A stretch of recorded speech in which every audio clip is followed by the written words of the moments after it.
آماده تا با یکی از تاثیرگذارترین مینی سریال های سال 2025 آشنا بشید؟ پس همراه ما باشید.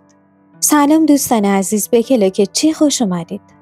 امروز به معرفی یکی از جدیدترین مینی سریال های سال 2025 یعنی تاکسیک تاون یا شهر سمی میپردازیم.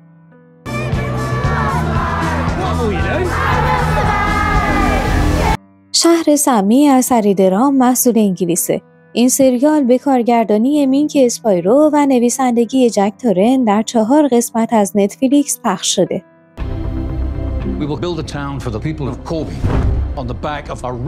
این سریال داستانی واقعی و تکان دهنده رو روایت میکنه که شما رو به قلب یکی از بزرگترین پرونده‌های زیست محیطی بریتانیا میبره.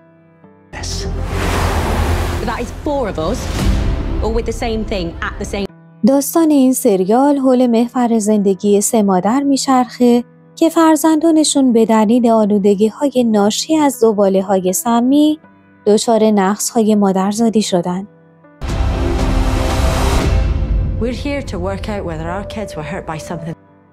این مادران تصمیم میگیرن با مقامات محلی و شورای شهر کربی که مسئول این فاجعه هستن مبارزه کنن.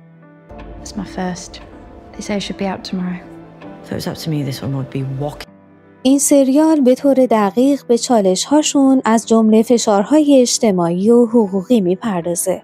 سریال شهر سمی با بازی‌های درخشان بازیگران برجسته‌ای چون جودی ویتاکر، ایمی لووود، کلودیا جسی با استقبال گسترده مخاطبان و منتقدان روبرو شد و مورد تحسین قرار گرفت.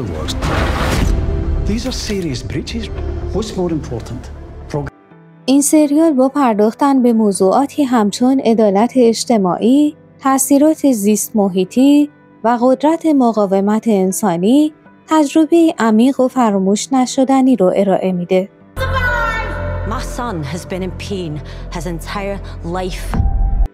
امتیاز این سریال تا به این لحظه 7.6 از 10.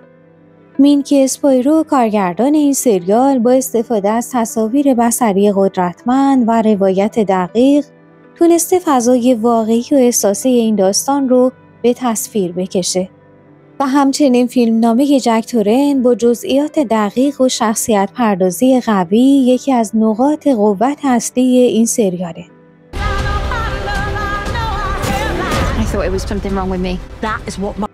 در انتها اگه به دنبال داستانی هستید که نه تنها شما رو به عمق احساسات ببره بلکه قدرت ایستادگی در برابر ناعدالتی رو به تصویر بکشه، تاکسیک تاون همون سریالیه که نباید از دست بدید.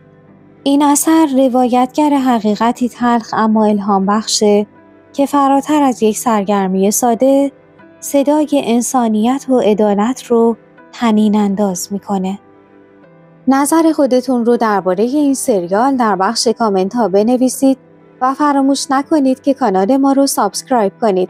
ممنون که همراه ما بودید. تا ویدیو بعدی، خدا نگهدار.